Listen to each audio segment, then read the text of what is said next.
Betting apps వ్యవహారంపై నటుడు ప్రకాష్ రాజ్ వివరణ ఇచ్చారు. 2016లో ఓ యాడ్ చేసిన మాట నిజమేనని చెప్పి ఆయన అన్నారు.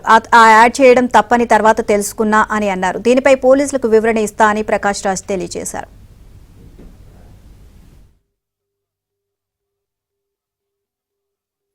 ఇక్కడ ఉన్నప్పుడు ఇప్పుడే నాకు ఈ ఆన్లైన్ లో మీడియాలో ఒక ఆన్లైన్ గేమింగ్ యాప్ దాని గురించి నేను చేసిన ఒక యాడ్ గురించి డిస్కషన్ జరుగుతోంది.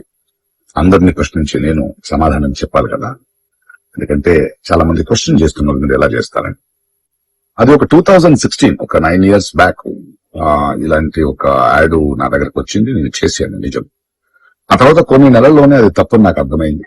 వాళ్ళు మళ్ళీ 2017లో దాన్ని ఎక్స్టెండ్ చేస్తానంటే లేదండి ఇది తప్పు, తెలియక చేసేసాను, బట్ చేసేసాను కాబట్టి అగ్రిమెంట్ మీరు దాన్ని రిలే చేసి తీరాలి, బట్ 2017 నుంచి మీరు వాడకూడదు, నేను రాను అని చెప్పేసి. దాని తర్వాత అలాంటి ఏ గేమింగ్ యాప్స్ నేను చేయలేదు.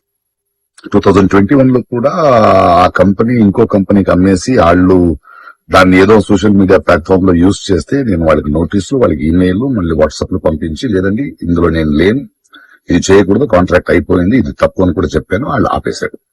ఇప్పుడు అది మళ్ళీ రీక్ అయింది.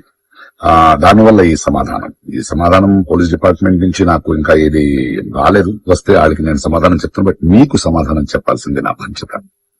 So 2017 9 years back for 1 year contract నేను చేసింది నిజం. అది తెలిసిన తర్వాత దాన్ని ఆపింది నిజం. ఆ తర్వాత నేను చేయలేదు అనేది కూడా నిజం. ఈ మాట మీకు చెప్తున్నాను. ఇంకో విషయం, దయచేసి యంగ్స్టర్స్ ఇలాంటి గేమింగ్ యాప్ అది ఒక వ్యసనం. ప్లీజ్ మీ జీవితాన్ని కోల్పోండి.